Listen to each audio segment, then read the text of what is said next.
प्रधानमंत्री ने कहा नक्सल समस्या के संदर्भ में नक्सलवाद पर पीएम मोदी का बड़ा बयान। सालों तक देश की सत्ता में माओवादी सोच के लोग सरकारी कमेटियों में मौजूद थे।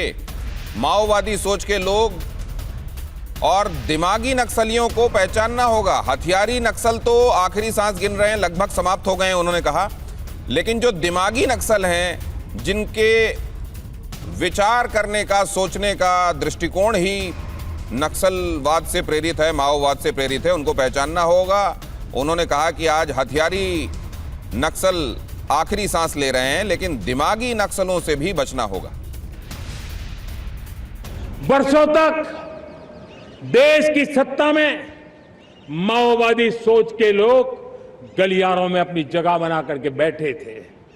सरकारी कमेटियों में सलाहकार के रूप में भी ये माओवादी सोच ने नीतियों को प्रभावित किया था। मेरे प्यारे देशवासियों, जंगलों में हमें हथियारी नक्सलों का खात्मा बुलाने में, उस संकट से देश को मुक्त कराने में सफलता मिली है। लेकिन हथियारी नक्सल तो गए, लेकिन दिमागी नक्सल, ये दिमागी नक्सल मौके की तलाश में है।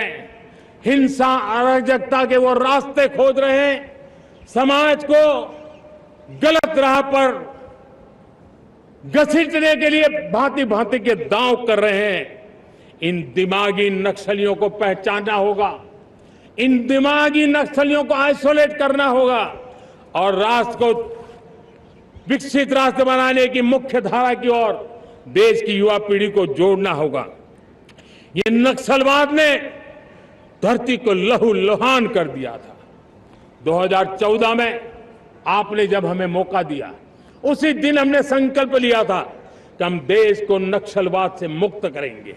और आज मुझे खुशी है कि नक्सली माओवादी हिंसा आखिरी सांस भी शायद रहने की अब तो ताकत नहीं रही है। पूरी तरह उसे खत्म करने की दिशा में जहां पर कभी नक्सलवादियों की गोलियां चलती थी, जहां पर कभी धरती रक्त रंजित रहा करती थी, आज उसी नक्सल क्षेत्रों में, उसी इलाकों में नक्सल मुक्त होने के कारण विकास, विश्वास और प्रयास का तिरंगा लहरा रहा है। तो कैसे पहचाना जाएगा अवधेश जी इन दिमागी नक्सलों को?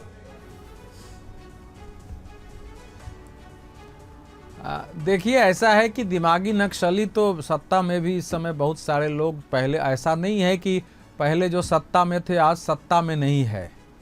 हम देखते हैं कि जो नई शिक्षा नीति है, उसकी एक एक पॉइंट को लागू करने में क्या देश में समस्या आ रही है। आप देखते हैं कि संसद जब चलता है, इसको दूसरे रूप में मैं कहता हूं। देखिए, इस समय पिछले 12-15 सालों से केवल भारत में नहीं, पूरी दुनिया में एक नियो लेफ्ट पैदा हुआ है। पहले के जो कुछ लेफ्ट थे ना, उनका थोड़ा कमिटमेंट होता था, हम लोगों ने साथ काम किया है बहुत लोगों के साथ। ये एक अजीब किस्म का एक हिंसक अराजक लेफ्ट है, जो पार्लियामेंट्री फॉर्म के अंदर लोगों के अंदर कृत्रिम असंतोष पैदा करो, झूठ फैलाओ, आंदोलन 9 बजे शुरू करो और 11 बजे तक मांग नहीं मानी गई तो तोड़फोड़ करो, हिंसा करो, और एक वातावरण बनाता है। उसके पीछे पैसे की भी शक्ति है, सोशल मीडिया की शक्ति है। इस समय मेटा ने कहा है कि हमारे यहाँ कैसे इलीगल कंटेंट, गलत कंटेंट विज्ञापन के रूप में डालकर लोगों तक पहुंचाए गए। तो वो सारी शक्तियां हैं, इसमें राष्ट्रवादी शक्तियां। राष्ट्रवाद का मतलब मैं उसमें नहीं कहता हूं संकुचित, लेकिन भारत की और भारत का जो लक्ष्य है विश्व कल्याण का, उसकी चिंता करने वाले जो शक्तियां हैं, और पहले से जो आरएसएस, बीजेपी सबके बारे में एक पैथेटिक लेवल पर घृणा रखते हैं, उन सबको मन बदल के इन शक्तियों के विरुद्ध खड़ा होना पड़ेगा। वो हमारे पार्लियामेंट में भी है, पार्लियामेंट के बाहर का दृश्य आप देख सकते हैं, अलग अलग राज्यों के दृश्य देख सकते हैं।